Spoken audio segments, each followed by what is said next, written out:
Hello guys, welcome to another video. Today this is Weeb review, and today we're actually going to be reviewing Zombie Land Saga. As you can see, this is an idol anime, and this girl is getting ready to audition.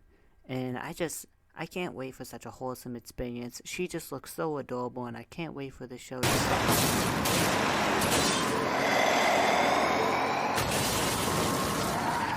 Wait, what? Zombie Land Saga. Are you tired of all the same idol anime getting released? Maybe you want some horror in there. Well, do we have the show for you? Get out of here, love live, because we have zombies. Coming to you by some genius in Mappa comes a bunch of zombies trying to become idols. Boy, it will blow your mind and eat your brains. And just for you, we would double your offer. That's right, double your offer. 2 Zombie Land Sagas for the low, low price of your soul. So come on, you filthy chum, make that video. Me? Yes, you. Make that video or else the idols will come to your house and eat your brains as they do a live performance on your grave. The concert also comes with a $10 entrance fee, a picture with your favorite idol, and a contract with the devil. All attendees must sign it, no refunds. Call 1-800-EAT-YOUR-BRAINS for more information.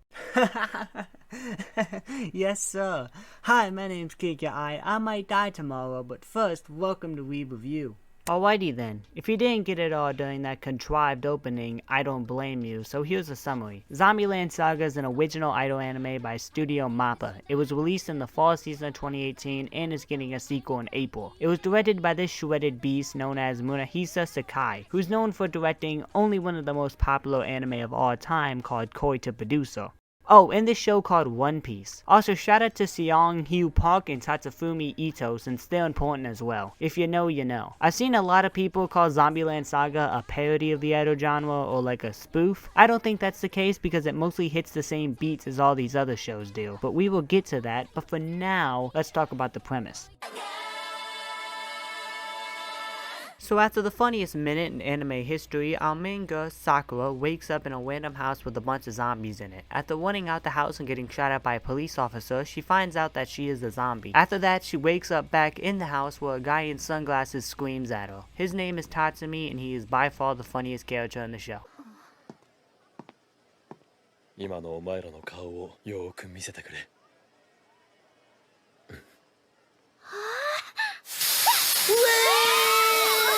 We then meet the rest of our idols. Saki, a former biker gang leader, Lily, a former child actress, Junko, a popular idol from the 80s, Ai, another popular idol from the 80s, Yuguri, a courtesan from the 1800s. Fun fact number 1 of this episode, a courtesan is a prostitute, and once I found that out, I laughed my balls off. And Tai. Tai isn't anything special, she's just Tai. Ah, excuse me, the legendary Yamada Tai. Must I put respect on the name. Tatsumi's main goal with all these zombies is to make an idol group that can save Saga. Sounds crazy at first, but with hard work, even a group of zombies can become idols, or so he hopes. You know, this premise is one of those things that sounds completely insane and almost sounds like Mappa chose a random anime genre and a random word and decided to make a show about it. Hey, so I know you guys declined my last suggestion about rabbits on mechas, but this time, I have an offer that you just cannot possibly refuse.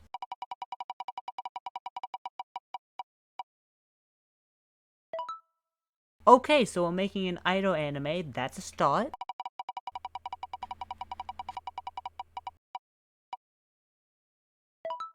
So, this is an idol anime about zombies.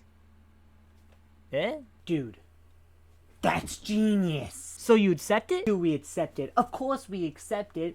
This idea, this show could change the entire industry. You sir, you deserve a promotion. Oh, boss. Oh, you would not believe what I just came across. Wow. But that is what makes the premise so enjoyable. It's random, it's completely absurd, but man, it's entertaining to watch. It feels so different than every other idol anime out there. Before I move on, I need to mention that this show may give off a kinda non-serious vibe, but that is absolutely not the case. This show has a fair share of character drama in it, especially in the last half of the show. It goes from a fun little show about zombie idols to girls trying to overcome their past traumas, boundaries set by their era, and other stuff, so that's just a warning.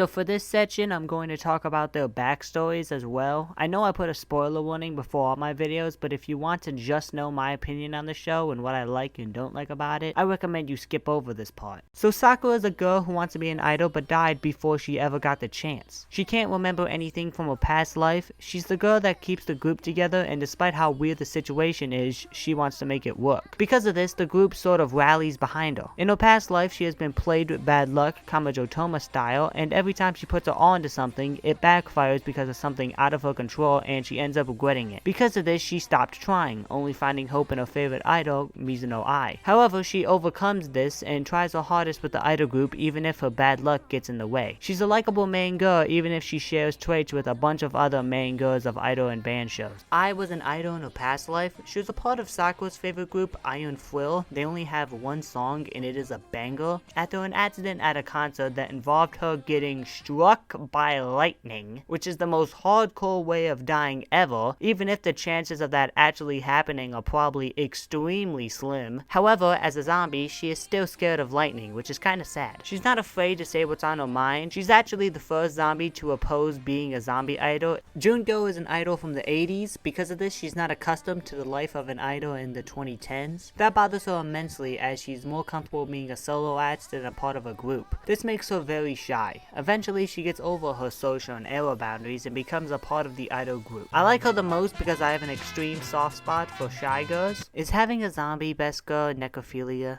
I mean, they are technically alive, so yeah, it's fiction anyway, so who cares? Speaking of characters from different eras, Yuguri, who as I said was a prostitute from the 1800s. She doesn't let the fact that she is 2 centuries older than the other girls bother her though, as she likes to take things as they come.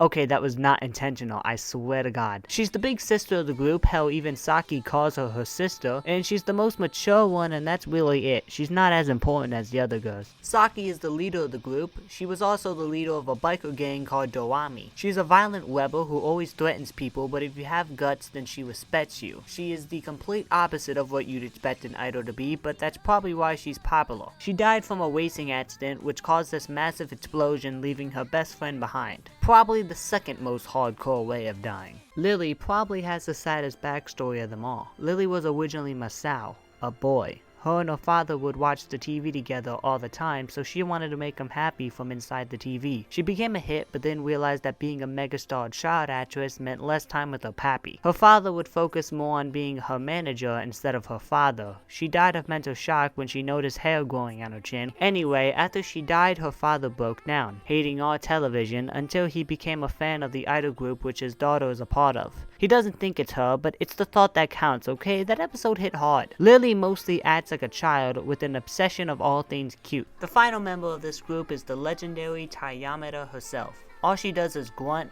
bite, and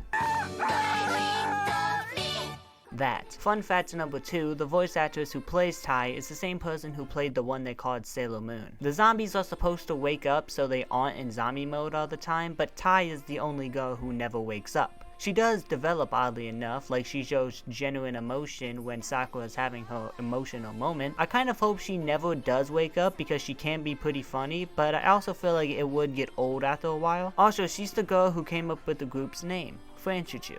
She did it by sneezing, but still, I say it counts. The final character I want to talk about is Tatsumi, the manager. Like I said before, he is the funniest character in the show by far. He wants to save Saga, and he likes to scream.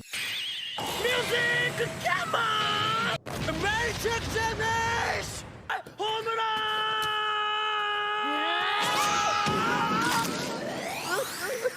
He screams a lot.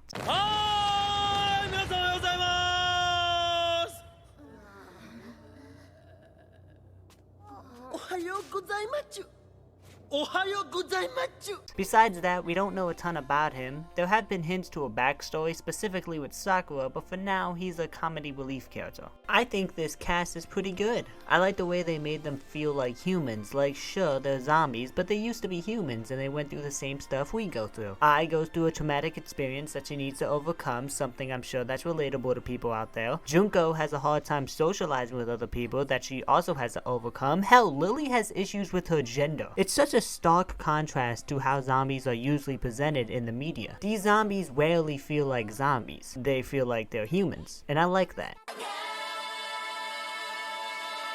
The songs are pretty good. For some reason, the OP is epic as hell and I love it. They even throw in sound effects in there, which just makes it even better. The aesthetic is just great. I mean, look at the colors, guys. The colors are fantastic. I also like the song Mesami Returner, the first song they sing. The normal version, not the weird electric version with the auto-tune that makes them sound off-key as hell. And of course, the Iron Fur song. I can see why Sakura loves this group so much. I mean, it is a straight banger. I haven't listened to any of the other songs fully yet, but I'll probably enjoy them. It's a little tough to get into the songs because of something I will talk about later, and if you've seen the show, you know exactly what I'm talking about. I think the show is pretty funny, but it's tough to talk about comedy because it's subjective and whatever makes me laugh could be completely different than what makes you guys laugh. Plus, I don't want to go on my anime list reviewer mode where I go into great detail about what makes a joke funny and all that. I don't really like doing that. If you find the clips I show you funny, then it's worth the watch. The animation when they are not in a concert is fine. Not anything too amazing, but as long as the animation isn't awful and distracting, then I think it's okay. And finally, I like the character designs. They are colorful and they show off their personalities very well. Look at Saki and you can pretty much tell me how she is. I also like how cool Tatsumi looks, like he's a slick, cool guy, and then he starts yelling and acting insane, and it's a complete contrast. Also Sakura, who somehow breaks the anime trend of being named Sakura but not having pink hair. Kinda. It looks more red than pink. Those are all the positives I got. Time for the bad stuff. Well, there's really only one bad thing about this show, and it's completely awful, and I need to talk about it. The concerts. Oh my god. Look, I know idol shows have an issue with the really bad CGI concerts, but just because it happens in every other idol show doesn't mean it doesn't deserve criticism. You know how much more impactful the final scene would have been if it wasn't for this awful CGI? The girls are all rising from the rubble, fighting throughout all the obstacles that stood in their way. Despite everything falling apart, they are rising and singing their dead little hearts out, and then, boom, you get hit in the face right with horrendous, awful CGI once again. Not every concert is like this, it's just theirs. Why? It makes it so much harder to appreciate the song and the lyrics, to take the scene seriously. Think of the latest 2 seasons of Bang Dream for example. The entire show is CGI, but that means there's no whiplash from regular scene to concert. It makes it easier to appreciate the song because whenever there's a concert you aren't thinking, hey, why the hell is there CGI all of a sudden? I don't like this. Please get rid of this awful CGI. Think of it like this. Imagine a final fight scene that has been building up for seasons, and it's finally happening. And when the fight actually happens, the animation turns to shit and you just feel a massive wave of shock and depression because this once big moment is completely ruined. If every concert scene was like the rap battle scene in episode 2, I wouldn't have an issue with it. Every actual idol concert they have, it has this terrible CGI with it. It just brings down the show in my opinion, and I hope it improves when season 2 comes out because it really deserves better.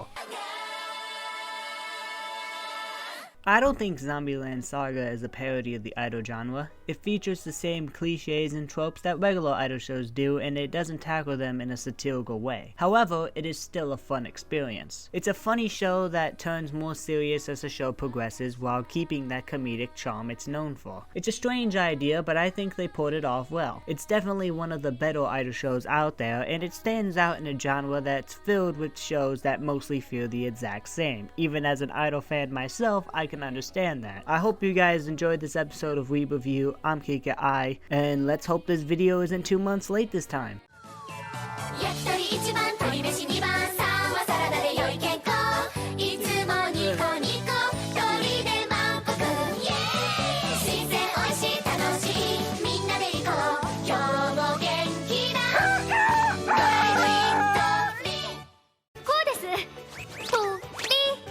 Oh, そうかそうか。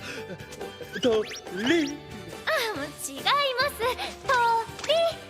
ああ、そうか。とり。だからそう。そんなことどうでもいいんじゃい。なんで俺がこんなもんマスターしにはいかんのじゃい。ちょっと話題になったからって天狗になんだこのペチャッパなゾンビ。そういうことか。座れ、ペチャッパな。